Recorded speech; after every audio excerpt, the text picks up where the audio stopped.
John Gotti didn't climb to power. He clawed through New York's blood-soaked streets. The Teflon Don ruled the Gambino family with flash and fury, dodging the law until betrayal broke him. What made this kingpin untouchable? Let's unravel his violent reign. John Gotti took charge of what's called the Gambino crime family shortly after his reputed predecessor was gunned down. Known as the Teflon Don, his reign over the Gambino crime family would forever alter the history of organized crime. But what made Gotti different from every other mobster who came before him? How did a man with a penchant for flashy suits and a charisma that dazzled the press manage to defy conviction after conviction? Behind his slick image was a ruthless criminal mastermind whose violent legacy still echoes today. Let's uncover the bloody truth behind John Gotti's rise to power and the empire he built. The early days. A tough start. John Gotti's story didn't begin in a luxurious mansion or with a silver spoon in his mouth. Born on October 27, 1940, in the Bronx, New York, Gotti grew up in poverty. His parents, John Sr. and Philomena Gotti, had big dreams for their children, but the harsh realities of the neighborhood made it clear that success would require more than hard work. Growing up in a neighborhood filled with Italian immigrants and other working-class families, Gotti quickly learned the rules of the streets. His father worked as a truck driver, but was often unable to provide for the family, leaving Gotti's mother to hold things together. Gotti had a difficult time in school and became known for being a bit of a troublemaker, often getting into fights and causing problems at school. By his teenage years, Gotti had already found his place among the streets. He joined a local gang and began running small jobs for people involved in crime. But he wasn't just an ordinary thug. Gotti was smart. He understood how the criminal world worked. He could read people, make deals, and stay one step ahead of the law. By 16, Gotti was boosting copper and cracking skulls, catching the Gambino family's eye, one of the most powerful mafia families in New York. This was a turning point in his life. His small-time crimes turned into something much bigger, and he would soon become a player in the dangerous game of mafia politics. Rising through the ranks, building a reputation. As Gotti moved up in the Gambino family, his reputation for being both fearless and ruthless grew. The Gambino family, led at the time by Carlo Gambino, was involved in all sorts of illegal activities: loan sharking, prostitution, drug trafficking, illegal gambling, and much more. But even in this environment, Gotti's ambitions stood out. In the early 1970s, Gotti was involved in the assassination of a rival mobster, which boosted his standing within the family. In '72, Gotti avenged a Gambino death, popping McBratney in a bar, his ticket up. This wasn't just any random hit. It was a planned execution that showed his ability to carry out difficult jobs. He became known as someone who could be trusted to get things done.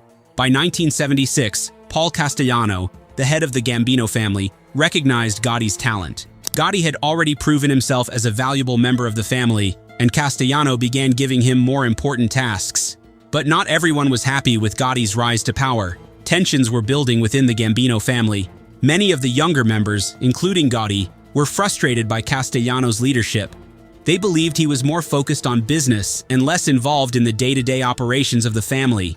Gotti, on the other hand, was deeply involved in the criminal side of things. His ambition couldn't be ignored. In 1976, Gotti made a key move that would change the course of history. He started planning the murder of Paul Castellano. The murder of Paul Castellano, a turning point. December 16, 1985, Sparks Steakhouse erupted.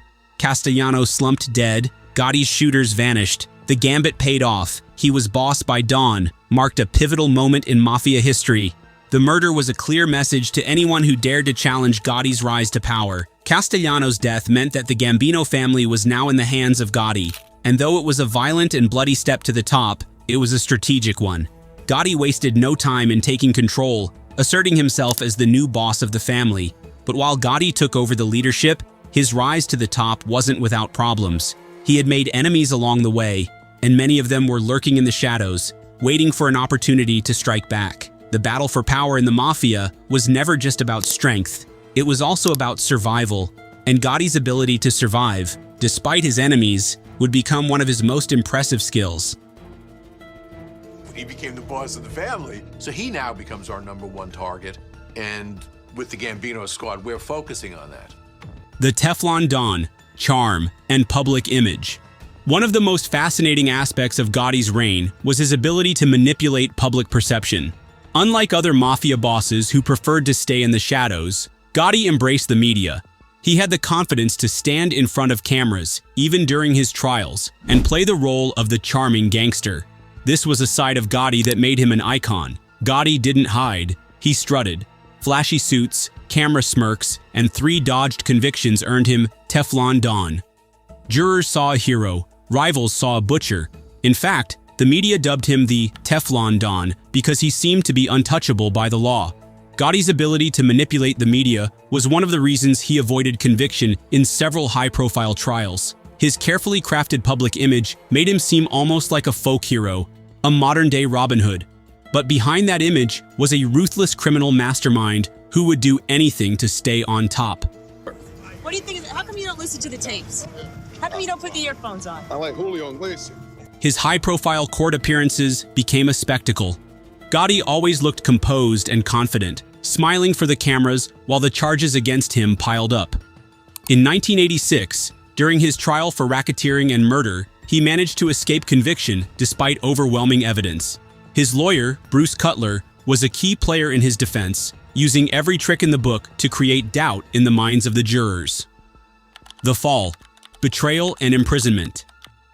Despite his best efforts to stay on top, Gotti's downfall came in the most unexpected way: betrayal from within his own ranks. His underboss, Salvatore "Sammy the Bull" Gravano, grew tired of Gotti's leadership and decided to turn on him. In 1991, Sammy the Bull snapped. His testimony, Gotti's hit orders, rackets, put the nail in the coffin. April 1992, 5 murders, racketeering, life without parole. Gravano's testimony was devastating. He described in detail how Gotti had ordered murders, participated in illegal activities, and orchestrated criminal operations. This time, there would be no escape. The man who had once been untouchable now faced a lifetime behind bars. Life behind bars and death. After his conviction, Gotti was sentenced to life in prison without the possibility of parole. He was sent to the United States Penitentiary in Marion, Illinois, a high-security facility. But even in prison, Gotti was not forgotten. His reputation still loomed over the mafia world, and he continued to exert influence from behind bars. Locked in Marion's Supermax, Gotti's reign faded. Throat cancer claimed him June 10, 2002, age 61. The bloody legacy of Gotti's reign. John Gotti's legacy is one of bloodshed, power, and manipulation. His name is still synonymous with organized crime, and his story remains a cautionary tale for those who crave power at any cost. Gotti's empire was built on murder, betrayal, and fear, but it also relied on his ability to charm and deceive. He proved that in the world of the mafia, reputation was everything, and in the end, it was that very reputation that kept him on top for so long. But as Gotti's story shows, even the most powerful mobsters can fall, especially when their own people turn on them. John Gotti's rise to power and bloody reign left an unforgettable mark on New York's underworld, but his story didn't end with his conviction. His legacy of violence, manipulation, and ruthless ambition still echoes through the streets today. Gotti ruled with an iron fist, but even the Teflon Don couldn't escape betrayal. His empire crumbled, and his name became synonymous with both fear and fascination. Gotti's legacy: murder, charm, collapse. He ruled New York, but Chicago's butcher paved the way. Next, Al Capone's brutal empire. Subscribe so you don't miss it.